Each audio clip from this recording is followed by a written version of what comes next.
अगर सफलता के दरवाजे तक पहुंचना है तो उसके लिए मेहनत की चाबी को घुमाना ही पड़ेगा। नमस्कार दोस्तों, मैं वैभव विवेकानंद स्टडी सेंटर के online platform success with VSC में आप सभी का तहे दिल से स्वागत करता हूं। आज है 6 फरवरी 2023। तो आज की क्या है इंपॉर्टेंट करंट अफेयर विस्तार से पढ़ेंगे। इसके अलावा जुड़े हुए सारे लोग एक एक बार दोस्तों के साथ शेयर कर दें और इसके अलावा लाइक बटन पर प्रेस कर दें। शुरू करेंगे आज की पहली और इम्पॉर्टेंट करंट अफेयर के साथ। तो उम्मीद करता हूं आप सभी स्वस्थ होंगे और आपकी पढ़ाई भी बहुत ही अच्छे से चल रही होगी। तो आप कंसंट्रेट करिए आज की करंट अफेयर के ऊपर। आज की पहली न्यूज़ है IIRF MBA रैंकिंग 2023 में भारत के टॉप कॉलेजों की सूची जारी हुई है। IIRF यानी इंडियन इंस्टीट्यूशनल रैंकिंग फ्रेमवर्क ने IIRF रैंकिंग 2023 की लिस्ट जारी करी है और इस रैंकिंग में भारत के टॉप मैनेजमेंट और बिजनेस स्कूल को दर्शाया गया है। IIRF रैंकिंग 2023 के अनुसार भारत के टॉप सरकारी MBA इंस्टीट्यूट में IIM अहमदाबाद को पहला स्थान मिला है, जबकि भारत के टॉप प्राइवेट MBA इंस्टीट्यूट में XLRI जमशेदपुर को पहला स्थान मिला है। यानी दो कैटेगरी यहाँ पर दर्शाई गई हैं। कौन कौन, तो फिर से एक बार देख लीजिए। टॉप सरकारी MBA इंस्टीट्यूट में IIM अहमदाबाद को पहला स्थान मिला है, जबकि भारत के टॉप प्राइवेट MBA इंस्टीट्यूट में XLRI जमशेदपुर को पहला स्थान मिला है। यहाँ पर MBA इंस्टीट्यूट था और यहाँ पर प्राइवेट MBA इंस्टीट्यूट है, यानी ऊपर सरकारी MBA इंस्टीट्यूट था जिसमें IIM अहमदाबाद को मिला था और नीचे है प्राइवेट MBA इंस्टीट्यूट जहाँ पर XLRI जमशेदपुर झारखंड के इंस्टीट्यूट को मिला है। तो उम्मीद करता हूं आज की पहली न्यूज़ आपको क्लियर हो गई होगी। याद रखने लायक फैक्ट कौन कौन से हैं, तो याद रखिए किसके द्वारा जारी की गई है रैंकिंग, तो IIRF के द्वारा। IIRF मतलब इंडियन इंस्टीट्यूशनल रैंकिंग फ्रेमवर्क। और क्या है रैंकिंग, तो MBA की रैंकिंग है, MBA कराने वाले इंस्टीट्यूशंस की रैंकिंग। आइए न्यूज़ को थोड़ा डिटेल में जानते हैं। सबसे पहले तो IIRF रैंकिंग 2023 के बारे में जानेंगे कि आखिर ये क्या है।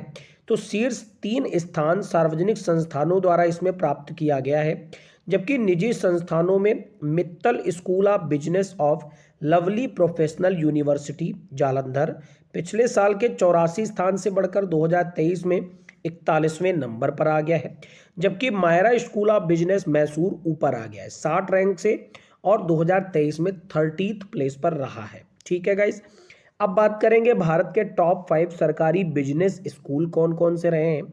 तो ध्यान से देख लीजिए सारे लोग एक एक पॉइंट को, और ये आपको लर्न भी करने पड़ेंगे। सबसे पहले स्थान पर है भारतीय प्रबंधन संस्थान IIM अहमदाबाद। उसके बाद नंबर 2 पर है IIM बेंगलुरु। नंबर 3 पर है IIM कोलकाता। नंबर 4 पर है IIM लखनऊ। और उसके बाद है प्रबंधन अध्ययन संकाय यानी दिल्ली यूनिवर्सिटी दिल्ली। ये भारत के टॉप 5 सरकारी बिजनेस स्कूल है। उम्मीद करता हूँ आपको ये सारे पॉइंट अच्छे से क्लियर हो रहे होंगे। अब यहाँ मैंने बात करी सरकारी बिजनेस स्कूल की, तो टॉप 5 प्राइवेट स्कूल कौन रहे, आइए इन पर भी नज़र डालते हैं। तो याद रखिए सबसे पहले स्थान पर, जैसा कि मैंने अभी आपको बताया भी था, जेवियर श्रम संबंध संस्थान, ठीक है, यानी JXLR, ठीक है, जमशेदपुर रहा है फर्स्ट प्लेस पर। उसके बाद है MDI गुड़गांव का, फिर है symbiosis institute of business management Pune का, फिर है SP Jain institute of management and research Mumbai का, फिर है symbiosis centre for management and human resource development Pune का।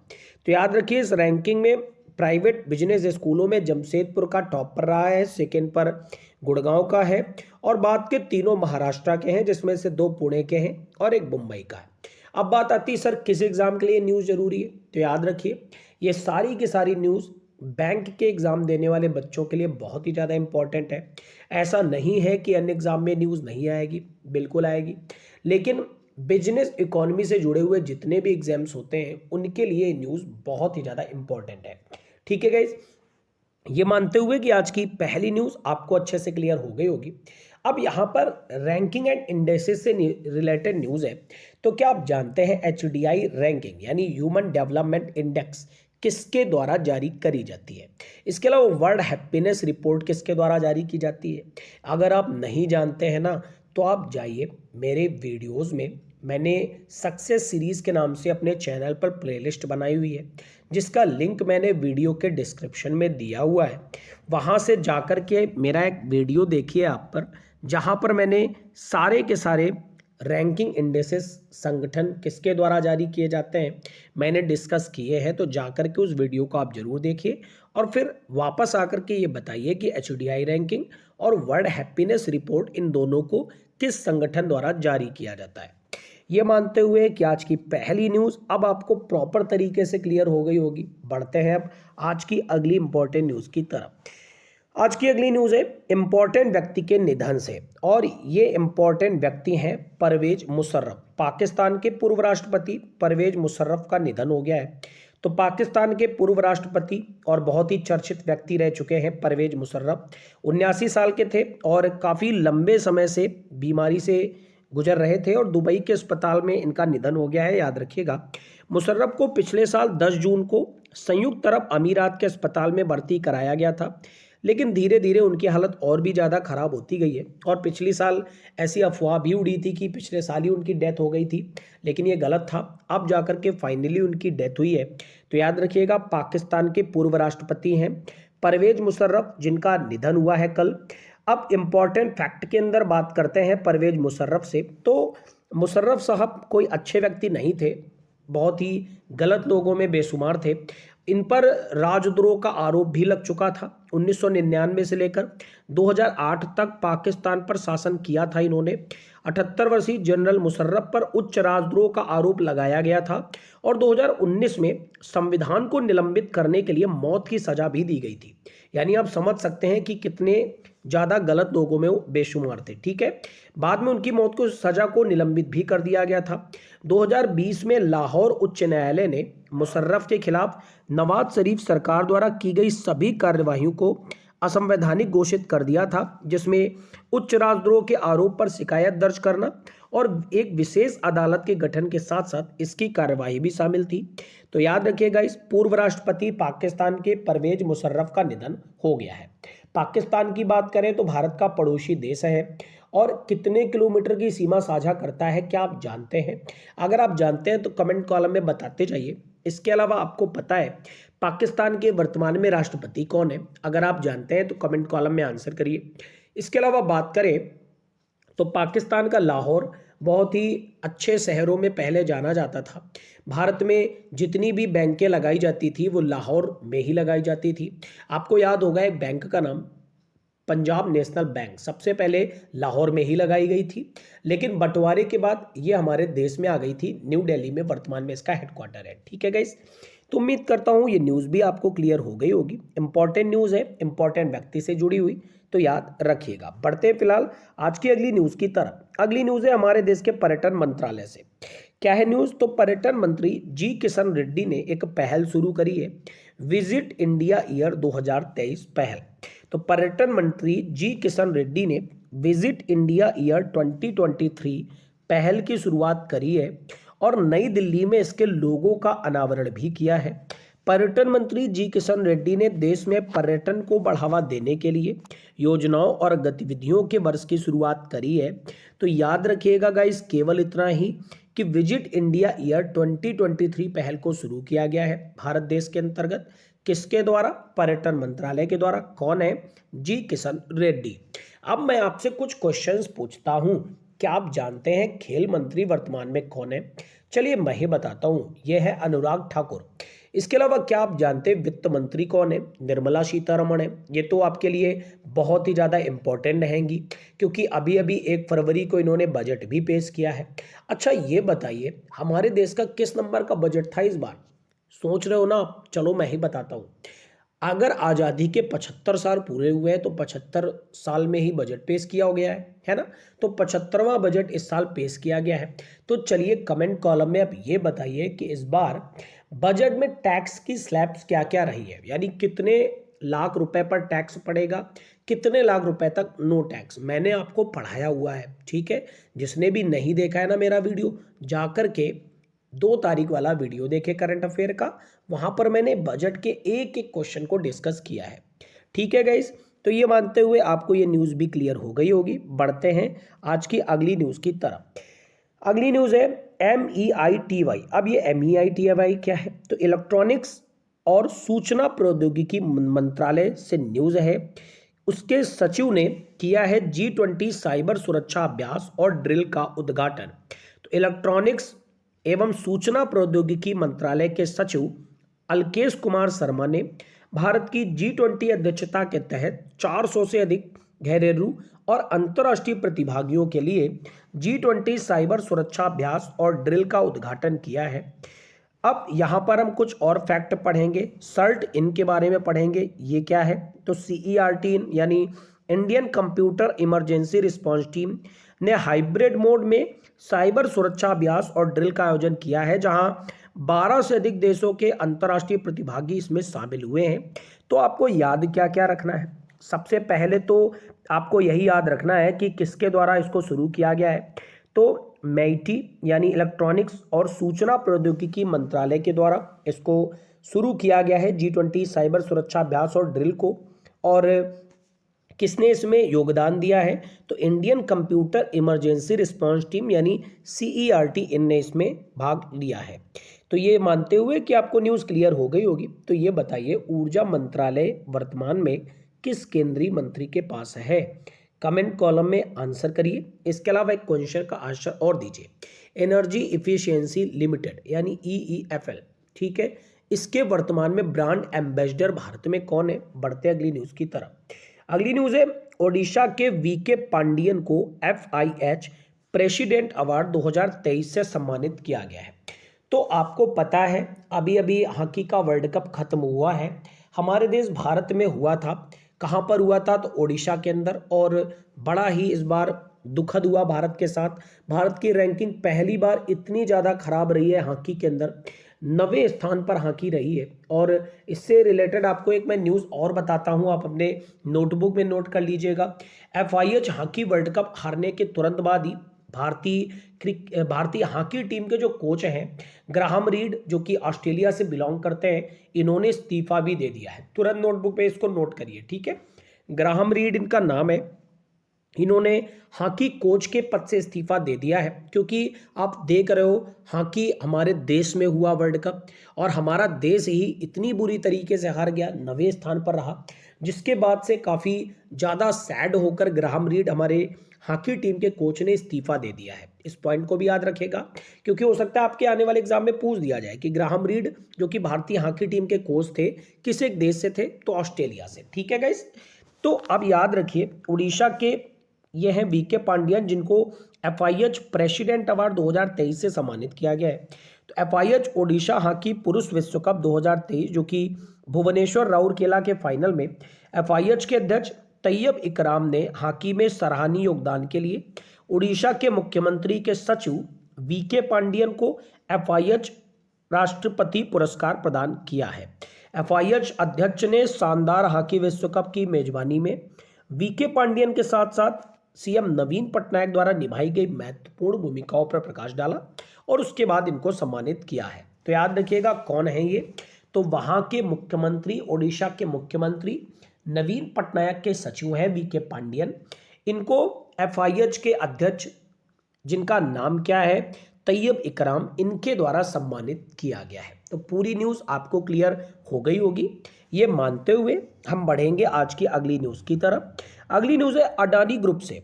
अभी मैंने आपको 1-2 दिन पहले ही पढ़ाया था कि गौतम अडानी इस समय पीछे हो गए मुकेश अंबानी से, है ना। मुकेश अंबानी इस समय फोर्ब्स की लिस्ट के अनुसार बिलियनियर्स की लिस्ट में एशिया में टॉप पर आ गए हैं और दूसरे नंबर पर पहुंच गए गौतम अडानी, जैसा कि मैंने आपको पढ़ाया था। तो यहाँ पर न्यूज़ अडानी ग्रुप से ही है। अडानी ग्रुप ने इजरायल के हाइफा बंदरगाह का अधिग्रहण कर लिया है। अडानी ग्रुप ने इजरायल के हाइफा बंदरगाह का $1.2 अरब में अधिग्रहण कर लिया है। यह रणनीतिक तौर पर भारतीय उद्योगपति गौतम अडानी की बड़ी उपलब्धि है। इस सौदे के तहत अडानी समूह तेल अवीव में एक आर्टिफिशियल इंटेलिजेंस लैब भी स्थापित करेगा। तो दोनों पॉइंट आपको याद करने हैं, ठीक है। दोनों पॉइंट आपके एग्जाम में आ सकते हैं। कौन कौन? पहला पॉइंट कि अडानी ग्रुप ने इजरायल के हाइफा बंदरगाह को $1.2 अरब में अधिग्रहण कर लिया है। और दूसरा पॉइंट, अडानी समूह ही तेल अवीव में एक आर्टिफिशियल इंटेलिजेंस लैब भी स्थापित करेगा। अब यहां पर हाइफा बंदरगाह के बारे में भी कुछ जान लेते हैं, ठीक है। हाइफा बंदरगाह मालवाहक जहाजों के संबंध में इजरायल में दूसरा सबसे बड़ा बंदरगाह है, जबकि पर्यटक जहाजों के मामले में इकलौता सबसे बड़ा बंदरगाह है वहां का। इस अवसर पर इजरायली पीएम नेतन्याहू ने बताया कि यह मील का पत्थर होगा और लगभग 100 सालों से और प्रथम विश्व युद्ध के दौरान भारतीय सैनिकों ने हाइफा शहर को आज़ादी हासिल करने में मदद भी करी थी। उसी भारत के निवेशक अब हाइफा बंदरगाह को आज़ाद करने में मदद कर रहे हैं। तो याद रखिएगा, अडानी ग्रुप ने हाइफा बंदरगाह का अधिग्रहण किया है और तेल अवीव में आर्टिफिशियल इंटेलिजेंस को भी स्थापित करेगा।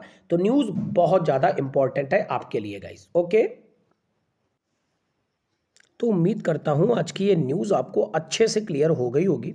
बढ़ते फिलहाल अगली न्यूज़ की तरफ। अगली न्यूज़ है, कुश्ती महासंघ की निगरानी समिति में शामिल हुई है बबीता फोगट। तो भारतीय कुश्ती संघ पर लगे आरोपों की जांच करने वाली समिति ने पूर्व पहलवान और भाजपा नेता बबीता फोगट को शामिल किया है। कुश्ती संघ के अध्यक्ष ब्रजभूषण सिंह पर लगने वाले आरोपों में पहलवान ने बताया है कि जांच समिति में सरकार ने अपनी मर्जी से लोग चुने। तो याद रखिएगा, कुश्ती महासंघ की निगरानी समिति में शामिल हुई हैं बबीता फोगाट। तो ये न्यूज़ इंपॉर्टेंट है। अब बात करेंगे समिति में और कौन कौन सदस्य हैं। तो याद रखिए, इस समिति में प्रमुख विश्व चैंपियन मुक्केबाज मैरी कॉम है। केंद्रीय खेल मंत्री अनुराग ठाकुर ने इस समिति के गठन के बाद बताया है कि कुश्ती संघ के अध्यक्ष अपने पद पर काम नहीं करेंगे और हम विश्व चैंपियन मैरी कॉम की अध्यक्षता में ओवरसाइट कमेटी बना रहे हैं। ओलंपिक पदक विजेता योगेश्वर दत्त, द्रोणाचार्य पुरस्कार विजेता तृप्ति मुरगुंडे, टॉप्स सीईओ राजगोपालन, राधा श्रीमन इसके सदस्य हैं और बबीता फोगट को भी समिति में जोड़ा गया है। तो याद रखिएगा ये न्यूज़ कि कुश्ती महासंघ में आरोपों की जांच की समिति के जो बनाई गई है उसमें बबीता फोगट को जोड़ा गया है। बढ़ते फिलहाल अगली न्यूज़ की तरफ। अगली न्यूज़ है, डिजिटल भुगतान में 24.13% की बढ़ोतरी आई है, आरबीआई के सूचकांक में जारी किया गया है। तो देश भर में डिजिटल भुगतान सितंबर तक के एक साल में 24.13% बढ़ गया है। भारतीय रिजर्व बैंक के सूचकांक से यह आंकड़ा सामने आया है कि देश में ऑनलाइन लेनदेन को अपनाने की दर पर नजर रखने वाले आरबीआई डीपीआई के मुताबिक सितंबर 2022 में यह सूचकांक 377.46 पर रहा है, जबकि मार्च में यह 349.30 और सितंबर 2021 में 304.06 रहा था। अब मैं आपको कुछ पॉइंट बताता हूं। देखिए, ये जो डिजिटल भुगतान है ये होता क्या है। आप गूगल पे यूज़ करते हैं, आप फ़ोन पे यूज़ करते हैं, आप जितनी भी यूपीआई के माध्यम से डिजिटल लेन देन करते हैं, यही आपका डिजिटल भुगतान होता है। तो इसमें यह बताया गया है कि सितंबर 2022 का जो आंकड़ा है इसमें यह बताया गया है कि 24.13% की बढ़ोतरी आई है। ये 2 बार एक साल में जारी किया जाता है, याद रखिएगा। पहला मार्च वाला जारी किया जाता है, मार्च वाला जो होता है वो जुलाई में जारी किया जाता है और सितंबर का आंकड़ा जो होता है ये जनवरी में जारी किया जाता है। तो थोड़ा सा डिले हुआ है, फरवरी की शुरुआत में जारी हुआ है। तो याद रखिएगा गाइस, ये बैंकिंग एस्पिरेंट्स के लिए रामबाण न्यूज़ है, बहुत ही इंपॉर्टेंट न्यूज़ है। तो डिजिटल भुगतान में 24.13% की बढ़ोतरी आई है। इस न्यूज़ को आप अच्छे से नोटबुक में नोट कर लीजिए, आपके आने वाले सभी एग्जाम के लिए बहुत ही ज़्यादा इंपॉर्टेंट है। ठीक है गाइस, अगली न्यूज़ है, भारतीय सेना ने उत्तर बंगाल में सैन्य अभ्यास त्रिशाकरी प्रहार को किया है। तो 21 जनवरी से 31 जनवरी 2023 तक उत्तर बंगाल में एक संयुक्त प्रशिक्षण अभ्यास त्रिशारी प्रहार आयोजित किया गया है और इस अभ्यास का उद्देश्य एक नेटवर्क एकीकरण वातावरण में नवीनतम हथियारों और उपकरणों का उपयोग करके सुरक्षा बलों की युद्ध तैयारियों का अभ्यास कराना है। तो याद रखिएगा गाइस, भारतीय सेना ने उत्तर बंगाल में सैन्य अभ्यास त्रिशाकरी प्रहार को किया है। आपको अगर मेरा वो वीडियो देखना है जहां पर मैंने सारे के सारे युद्ध अभ्यासों को डिस्कस किया है, तो जाइए प्लेलिस्ट में और वहां से जाकर के वीडियो को देख कर आइए। बढ़ते हैं फिलहाल आज की आखिरी न्यूज़ की तरफ। आज की आखिरी न्यूज़ भी बहुत ही ज़्यादा इंपॉर्टेंट है और ये न्यूज़ भी बेसिकली बैंकिंग एग्जाम्स के लिए ही सबसे ज़्यादा इंपॉर्टेंट है। ये न्यूज़ है, रिलायंस रिटेल ने श्रीलंकाई बिस्किट निर्माता मालीबान के साथ समझौता किया है। तो रिलायंस रिटेल ने श्रीलंका के मालीबान बिस्किट कंपनी के साथ एक समझौते पर हस्ताक्षर किया है, जिसके बाद रिलायंस रिटेल में आपको मालीबान बिस्कुट मिल सकेगा। Reliance consumer product limited FMCD शाखा और रिलायंस रिटेल वेंचर्स लिमिटेड की पूर्ण स्वामित्व वाली सहायक कंपनी ने श्रीलंका की मालीबान बिस्किट मैन्युफैक्चरीज प्राइवेट लिमिटेड कंपनी के साथ समझौता किया है। इस डील के बाद बिस्किट सेक्टर में रिलायंस की एंट्री भी हो गई है। इसके बाद रिलायंस रिटेल देश में ब्रिटानिया और पार्ले प्रोडक्ट के बीच सीधे तौर पर प्रतिस्पर्धा देखने को मिलेगी। तो न्यूज़ इंपॉर्टेंट है और रिलायंस तो अब हर एक चीज़ को अपने अधिग्रहण में करता ही जा रहा है। दुनिया में दो ही चीज़ें आप देखेंगे जो सबसे ज़्यादा चीज़ों को अधिग्रहण में कर रही हैं, एक तो रिलायंस और दूसरे वही वाले भाई साहब एलन मस्क, है ना। वो तो ट्विटर तक को खरीद लिए। चलो ठीक है, तो ये थी आज की ओवरऑल न्यूज़।